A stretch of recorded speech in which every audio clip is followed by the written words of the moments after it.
The Utah Jazz will make the NBA playoffs this year. Zach, your 60 seconds starts now. Are you kidding me? Of course they're going to make the playoffs this year. One, they're absolutely going to make the play-in tournament because they have to beat out the Warriors and they have to beat out the Lakers and the Rockets. Like two of those teams they got to beat out to do that. Those teams are all extremely flawed. The Jazz are on fire. They have found their double rotation, their starters and their second unit. It is 48 minutes of hell facing this Jazz team under Will Hardy. They're good on offense. They're good defensively. They have all this momentum. And then once they get in the play-in tournament, you think you're going to beat Lauri Markkanen on a single game elimination? Absolutely not. I think they go in as the 10, they beat the 9, they go in there and beat whoever loses from 7-8, and guess what? They are going to take the 1 seed to 7 games.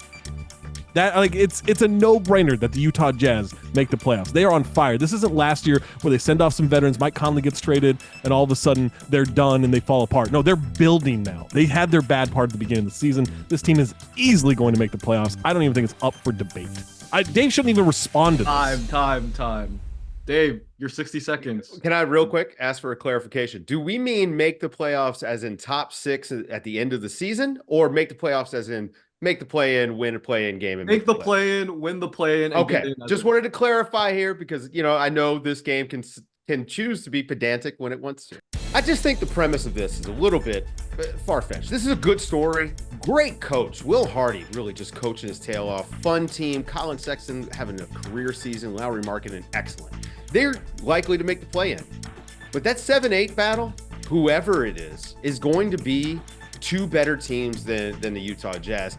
As of right now, it's the Sacramento Kings and the Dallas Mavericks. And I think if you were to ask me to choose a single elimination winner against Utah, I'm taking either one of those teams. I don't think Utah has the guy that can go out and get you the game.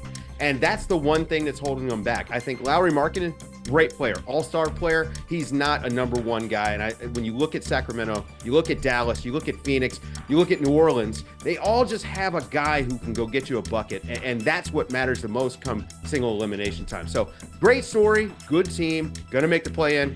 They're not making the playoffs. Okay. To start the discussion, I want to throw something out there. Do you guys think the Utah Jazz should be buyers at the trade deadline? And if so, would that change your opinion, Dave? That's an interesting question. I don't think they will be, but I also don't think they're going to be sellers. I mean, Zach, you know how Danny Ainge operates. I mean, he has a treasure trove of draft assets. He's got a bunch of good young players, but they don't have to be bad because of those draft picks. They're not going to be sellers for sure, because there is nothing Danny Ainge loves more than the day after the trade deadline to tell you what he was about to almost do. Did this. Almost did this. Almost did that. It worked like a charm in Boston. It'll absolutely work in Utah. It's his favorite thing to do. He loves that more than he loves watching baseball or watching basketball, playing with his kids, winning championships. He loves nothing more than to tell you what he almost did. The day after the trade deadline really is Danny Ainge's favorite day. So yeah, it's his holiday. It's his day. I think that they're going to stand pat. I mean, it makes sense too. Like, you think about the development curve of this team, like, this is not a championship team. We know that. I do think being good is important in Utah. And so making the play-in or, getting to the playoffs, that's super important for this team. Like, I think especially a new owner. I think they're buyers this summer. I don't think they're going to do the full teardown. I think we're pretty clear on that at this point. I don't think they need to make a move at the deadline. I think this team has found its stride. There's absolutely no reason for them to move. I completely disagree with Dave on Lauri Markkanen not being that guy. That dude's a bucket. That dude is a walking bucket who you just can't stop him. There's nothing you can do. He's 7 feet. He can shoot. He can put it on the floor. They have actually a bunch of guys that can go get that bucket. Jordan Clarkson, Colin Sexton, like, they have all of the weapons they need. They have the defensive components. The biggest thing that they have is not Talen Horton-Tucker in the rotation. And that is the reason, like, they don't need to make any moves. Massive. It's funny how when you look at the DNP CDs that he started catching, the winning streak starts all of a sudden in the middle of that. They all of a sudden, Colin Sexton, it's the equivalent of like, so good. Oh yeah, he's excellent. Like, it's the equivalent of when teams used to trade Rudy Gay away, and then all of a sudden would just like get better. Like, it's like, hey, they traded the super talented guy and got way better after. That's what benching Talen Horton-Tucker's done. Talen Horton-Tucker, I wouldn't call it super talented. I think one of the big problems was this idea that he was going to be the point guard.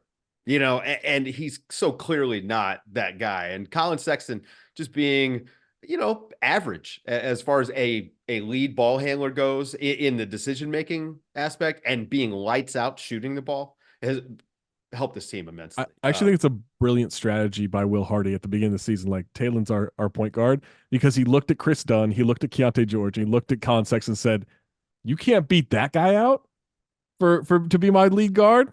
I guess you're just not that good." And what happened? They're all better than him. Oh yeah, big time. Yeah, it was. I mean, again, Brilliant Will Hardy coaching. is. I think Will Hardy is going to be in the Coach of the Year conversation. It's likely not going to be him. It's probably going to be Mark Dagnall that winds up winning. But I think that he'll get a bunch of votes again. I don't know a whole lot of play-in tournament coaches, one and done, that are in the Coach of the Year conversation. So maybe Dave just argued against himself. I don't know. I'm not the judge here. I'm not the one giving out points. I'm It's just saying, a regular season award, Mr. Harper. As you know, you're an award yeah, voter. but you don't give it to teams that have no shot at making the playoffs. This isn't No, Doc I do Rivers in think- 2000. I do think making the play-in with this team and with the expectations, that's a significant thing for them. But you know, losing a single elimination game, nothing wrong with that. You know, I mean, nothing to also hang you your talk head about the Pelicans. Yeah, they'll be healthy. The Kings, yeah, they have a great success track record. The Mavericks, they never are one and done. I will tell you one other thing that I worry about, and this is not about Utah, it's about everybody else, is if those other teams are going to bolster their roster here at the trade deadline. Like, you could see an instance where, like, the Lakers are significantly better in like 3 weeks. Now, they happen to pull this off every year. They pull it off this year, I wouldn't be surprised. And you could just get, not leapfrogging, but just, it's going to be a harder road for Utah. I think we are doing nothing but playing the resume of the Lakers and the Warriors at this point. These teams are done.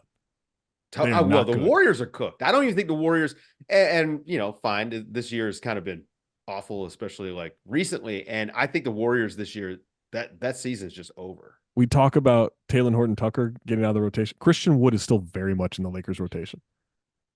Is Christian Wood like, he's not the worst player in the league, No, Isaiah but Livers. he's is he in the bottom 10? Isaiah Livers and Killian Hayes still exist, so those guys are those. I mean, those like pick a Piston or a former Piston. Like it's in that God, conversation. it's rough. Zach, Christian Wood, former Piston. Zach, I have a question for you based Yeah. on what Dave is saying. So currently ahead of the Jazz, 7, 8, and 9, we have the Kings, the Mavs, and the Lakers in that order.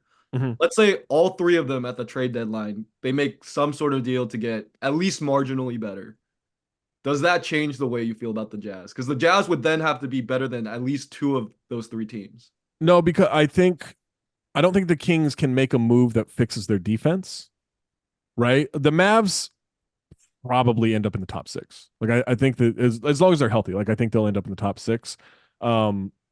The Lake, what are they going to? They're going to trade for DeJounte Murray and everything's going to be fixed. They're going to trade for Zach LaVine and everything's going to be fixed. Like they can't shoot, and their defense is kind of like a Potemkin Village to me. Like it's like, yeah, like it can be good, but when you're also like, shoot, Cam Reddish is hurt. Like, what are we talking about? You know, Right. like I don't think those teams are going to make realistic moves that put them outright ahead of these guys. And I think the Jazz have figured out what the rotation is for 48 minutes, and it's really, really impressive. I will say, I think that's probably the 9-10 matchup is Lakers Jazz. It just feels like when you look at the standings right now, they feel kind of set aside from 5 to 7. I think you could have anywhere. New Orleans, Phoenix, Sacramento, Dallas is going to be your combination of 5 through the 8 seed. Yeah. I like all of those teams in one game over Utah at full health. But this is where I'm going to give you credit, Zach, is that you are right. The track record for these teams on health, not been great. It has not been great. Yeah. So a lot of this relies on these teams staying healthy, but this is every single season. But if the rosters are full, everyone's healthy, I'd take all 4 of those teams over Utah. Not that Utah can't win a game. It is basketball. And they are a good team, but I'd take them all. What's great for body recovery? Epsom salt bath, right? Just fantastic. What is in that great lake just outside of Salt Lake City? Is it Epsom salt? I don't know. I just know it's salt, and so maybe it's good for the body there. Maybe it's built in. I mean, look, you've got the elevation advantage. It is a disgusting if you little can beach get area, by into the way. playoffs. Just gnats and Looks flies gross. everywhere. It's so gross. Look, man, Utah, like Salt Lake City, beautiful city, Amazing. beautiful city, incredibly walkable. Some of the worst air quality in the country. It's It bad. is That really inversion. sad. I didn't know about inversion until then. The Yeah. cold air traps that smog. And that's why when they go to LA to play, when they go to Sacramento to play, when they go to Dallas to play in this play-in tournament, their lungs are going to be fortified. It's like, oh my God, like the smog of LA, they're like, what is this? This is nothing. They've been training at elevation in harsh conditions. They're Rocky going up against Ivan Drago. Like, yeah, you've been doing all this high-tech training. Rocky's in the mountains moving logs and wagons. You And I don't know, Dave, all right. are you pro-USA or He's- pro-Soviet Union? I don't know. Well, that's an interesting. Yeah, question that's for a another different day. show, yeah. Answer that.